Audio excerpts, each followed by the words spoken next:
쌀을 뿌리고 종을 막 흔들고 진짜 그 찐 점쟁이를 만나고 왔습니다. 딱 첫 마디를 한 게 앞으로 잘 되면 잘 될 일만 남았다. 근데 전제 조건이 붙는다. 이렇게 해외에서 사는 게 맞는지 아니면 한국으로 가는 게 맞는지 제가 이제 고민이 돼서 찾아간 거였는데, 안녕하세요 여러분, 라다입니다. 오늘은 제가 한국에서 사주를 보고 온 썰에 대해서 풀어보려고 하는데요. 우선 저는 사주를 단 한 번도 본 적이 없어요. 이번에 보게 된 게 처음이었고, 그리고 쌀을 뿌리고 종을 막 흔들고 진짜 그 찐 점쟁이를 만나고 왔습니다. 처음에 그 점쟁이를 만나러 갔는데 약간 가정집에 진짜 막 밥 해 먹은, 그 냄비밥을 해 먹은 막 흔적이 있고, 그리고 방 한 칸에 이렇게 사주를 보는 공간이 마련이 되어 있었는데, 그날 비가 진짜 많이 내렸어요. 그래서 비바람이 막 불어서 우산도 막 뒤집어지고, 너무 이제 험한 과정을 거쳐서 이제 사주를 보러 갔는데, 처음에 이제 사주를 이제 보려고 하니까 혹시 메모를 해도 되냐 그랬더니 그분이 녹음을 해도 된다고 하더라고요. 그래서 이제 사주를 녹음을 켜놓고 보기 시작을 했습니다. 처음에 딱 쌀을 뿌리고 그 쌀에 그 숟가락을 이렇게 딱 세우니까 너무너무 신기하고, 진짜 그 신명나게 종을 막 이제 흔들면서 그 드라마에서만 보던 장면이 이제 펼쳐지는 거죠. 그래서 이제 사주를 보기 시작하는데 딱 첫 마디를 한 게, 저를 이제 언니라고 불렀거든요. 근데 이제 저보고 언니는 앞으로 잘 되면 잘 될 일만 남았다. 근데 전제 조건이 붙는다. 이렇게 얘기를 하더라고요. 근데 그 전제 조건이 뭐냐면 결혼만 안 하면 된다. 이렇게 얘기를 하는 거예요.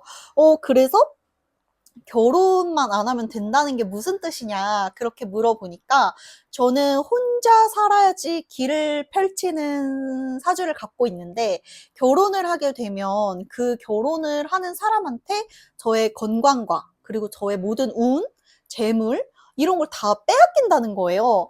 그래서 너무 소름이 돋고 약간 무섭기도 하고, 왜냐면 저는 결혼을 할 생각이 없었기도 했는데 결혼을 하면 그렇게 인생이 잘 풀리지 않는다고 얘기를 들으니까, 진짜 뭔가 나는 결혼을 하면 안 되는 운명인가? 그런 생각도 들고, 그리고 내가 그동안 생각해왔던 어떤 나의 결혼에 대한 가치관이 그 사주에서도 드러난다고 하니까 되게 묘하더라고요.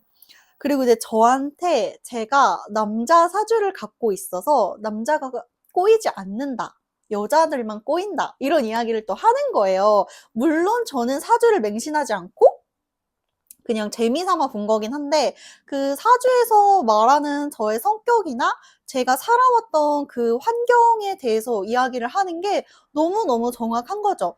물론 이게 끼워 맞추기 나름이지만 제가 이런 점쟁이를 만난 게 처음이다 보니까 저의 성격이나 그런 거에 대해서 이야기를 하는 게 맞아서 너무 재미있더라고요. 그리고 이제 또 하는 얘기가, 저는 앞으로 사주를 안 보면 좋겠다, 이렇게 얘기를 하더라고요.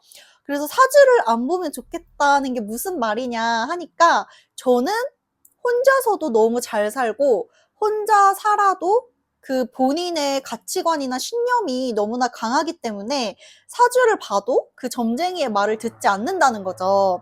그래서 사주를 볼 필요가 없다는 거예요.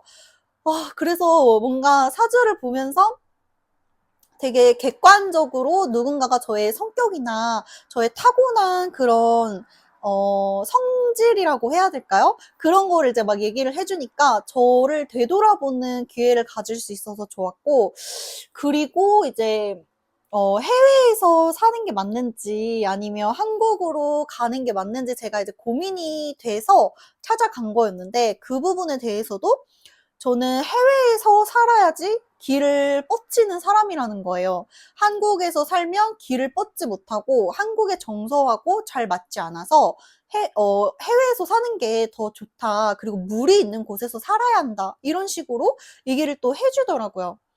그리고 여러 가지 질문을 많이 했는데 질문을 할 때마다 되게 답변도 잘해줬고,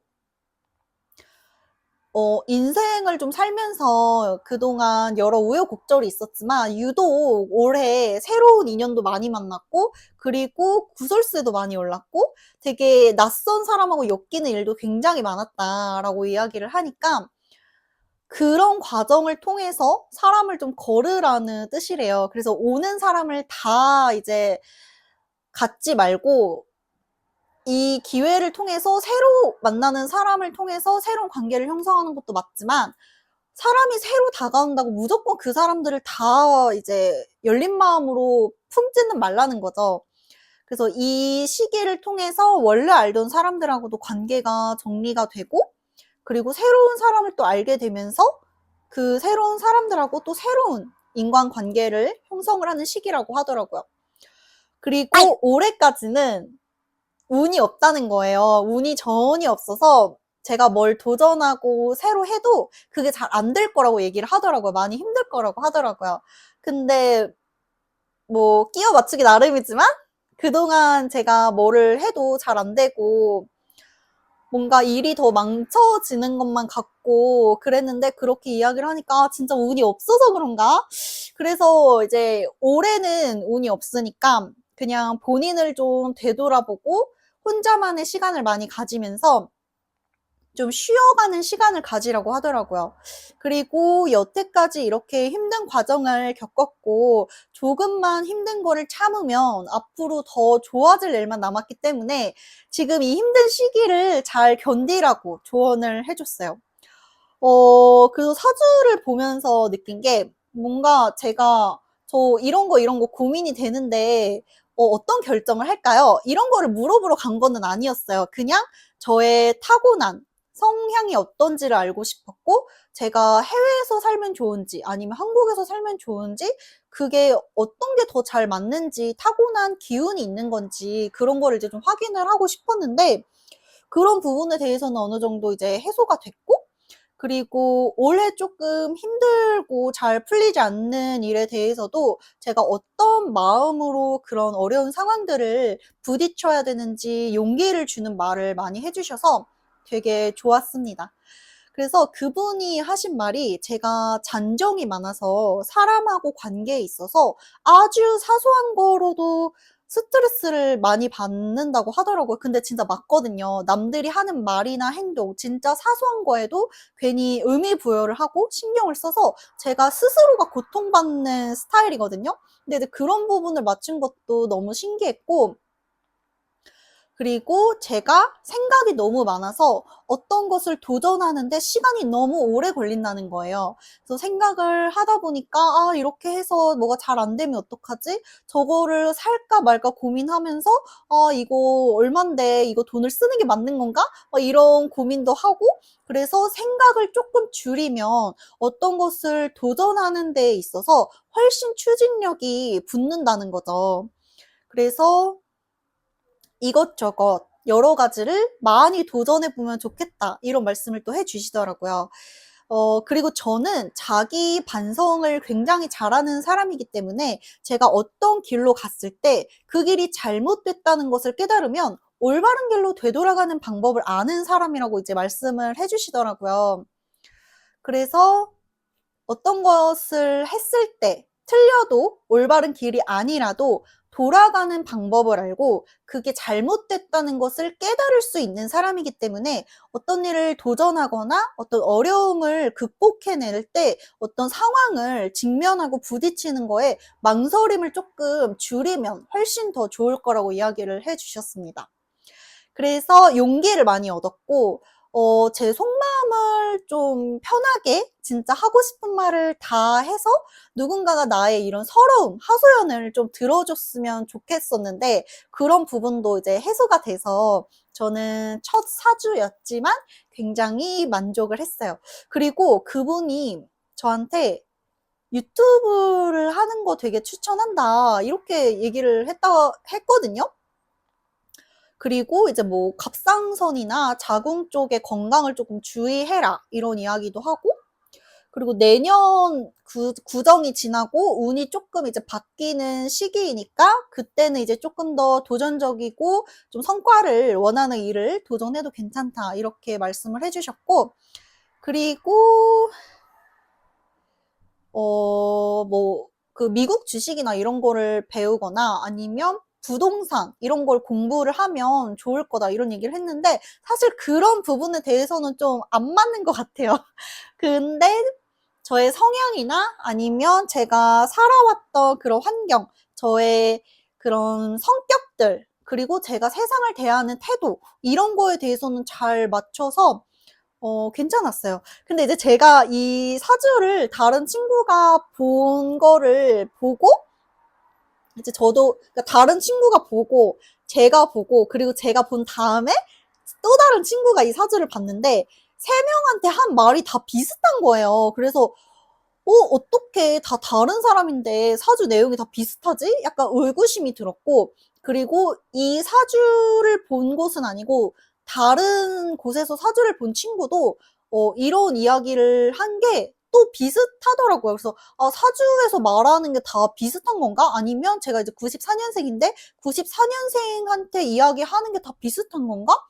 그래서 약간 좀 신빙성이 떨어지긴 했거든요. 그러니까 사람마다 사주가 분명히 다르고 타고난 것도 다를 텐데 이야기를 해주는 그 답변이 다 비슷해서 아, 약간 이거 돌팔이 아니야? 이런 생각이 들기도 했어요. 그렇지만 저는 이제 첫 사주였기 때문에 비교의 대상이 없었고 그냥 한 번쯤은 객관적으로 나에 대해서 돌아보기에 괜찮은 시도였다. 괜찮은 경험이었다. 이렇게 생각을 했습니다. 그래서 제가 사주를 이제 봤다고 하니까 뭐 타로 카드 이런 게 아니고 진짜 종 흔들고 쌀 뿌리고 막 부채 이렇게 막 흔들고 그런 데서 이제 진짜 점쟁이 사주를 봤다고 하니까 주변에서 사람들이 다 어땠냐고, 후기 어땠냐, 무섭지 않았냐, 그렇게 막 엄청 궁금해 하더라고요. 그리고 이제 제가 사주를 봤다고 하니까 다른 사람들도 아, 나도 사주 보는 거 좋아한다. 뭐 어디가 용하다더라. 뭐 너는 사주에서 무슨 얘기를 해줬냐. 뭐 이러면서 은근히 이제 사주를 본 주변 지인들도 이제 또 많더라고요. 아, 그래서 되게 신기하기도 했었고, 어쨌든 사주를 보면서 느낀 거는 사주에서 얘기하는 게 다 정답은 아니다. 그런데 객관적으로 나를 좀 알고 싶다면 보는 것도 나쁘지 않겠다. 그리고 한번 그렇게 나의 속 이야기를 다 하고 내가 이 세상을 대하면서 조금 힘든 부분이 있는데 그거를 어떻게 극복하면 좋을지 누군가한테 조언을 듣게 되니까 조금 세상을 살아가는 용기가 조금 더 생겼다고 해야 될까요? 그래서 한 번쯤은 사주를 보는 것도 괜찮겠다 싶었던 경험이었습니다. 그래서 다른 사람들은 연초에 이렇게 사주를 많이 보더라고요. 근데 저는 연초에 본 건 아니었고 6월 달에 봤으니까 뭔가 이 한 해의 상반기를 좀 되돌아보기도 하고 앞으로 하반기를 어떻게 보내야겠다 그런 좀 재정비를 할 수 있는 기회여서 저는 중간에 보는 것도 괜찮은 생각 같아요. 근데 이제 그 점쟁이가 말하기를 사주는 지금 6월 이 시기가 비수기라는 거예요. 아, 그래서 사주도 성수기가 있고 비수기가 있구나 뭐 이런 생각도 들었고 그리고 제가 제일 신빙성이 조금 떨어졌던 부분은 뭐냐면 제가 사주를 보러 간 그날에 사주를 보러 온 사람들이 다 94년생이었다는 거예요. 근데 이제 제가 사주를 보고 다음에 제 친구가 사주를 보러 갔다고 했잖아요. 근데 그 친구한테도 오늘 사주를 보러 온 사람들이 94년생이다라고 이야기를 했대요. 아, 근데 이거는 약간 영업용 멘트 아닌가 싶어요. 어떻게 모든 사람들이 다 94년생이에요. 맨날 사주를 보러 가는 사람들이. 근데 뭐 진짜 94년생들만 사주를 보러 갔을 수도 있죠? 진실은 모르지만 어쨌든 그래서 그 사주를 보러 갔을 때 점쟁이가 하는 멘트가 좀 어느 정도는 정해져 있구나 싶어서 좀 꺼림칙하기는 했지만 그래도 처음 보는 사주치고는 나쁘지 않았다. 괜찮았다. 그래서 다른 그러니까 다른 점쟁이는 또 저의 사주를 어떻게 해석하고 풀어갈지도 좀 호기심이 생겨서 다음번에는 좀 다른 점쟁이를 찾아가 보고 싶은 흥미가 생기기는 했어요. 그러니까 한 번쯤, 1년에 한 번 정도는 사주를 보면서 인생을 좀 재정비를 하는데 도움을 받으면 괜찮겠다 싶더라고요. 그래서 많은 사람들이 연초에 사주를 많이 보나 봐요. 그러니까 신년에 사주를 보고 올 한 해를 내가 어떻게 계획을 할지, 뭐 운이 뭐 들어오든지 아니면 운이 없던지, 뭐 대운이 들어오고 뭐 이런 거 엄청 많잖아요. 그래서 사주를 보면서 그런 거를 좀 판단하면서 인생 계획을 세우는구나 해서 아, 역시 샤머니즘의 국가구나 이렇게 생각을 했습니다. 어쨌든 저의 사주 후기는 이렇고요. 그냥 횡설수설하게 되게 이야기를 했는데 제가 사주를 본 곳은 공개하지 않을 거고 추천하지 않아요. 그냥 한 번쯤 이렇게 사주를 본 거에 대해서 만족할 뿐이지 다른 사람들한테 여기 가서 이분한테 사주 보세요 이럴 정도로 완벽하게 좋았던 곳은 아니기 때문에 사주를 어디서 봤는지는 공개하지 않을 거니까 그 부분에 대해서는 문의를 하셔도 알려드릴 수가 없다고 말씀드리면서 이번 영상은 이렇게 마치도록 하겠습니다. 저희 다음에 또 재밌는 내용으로 만나요. 안녕!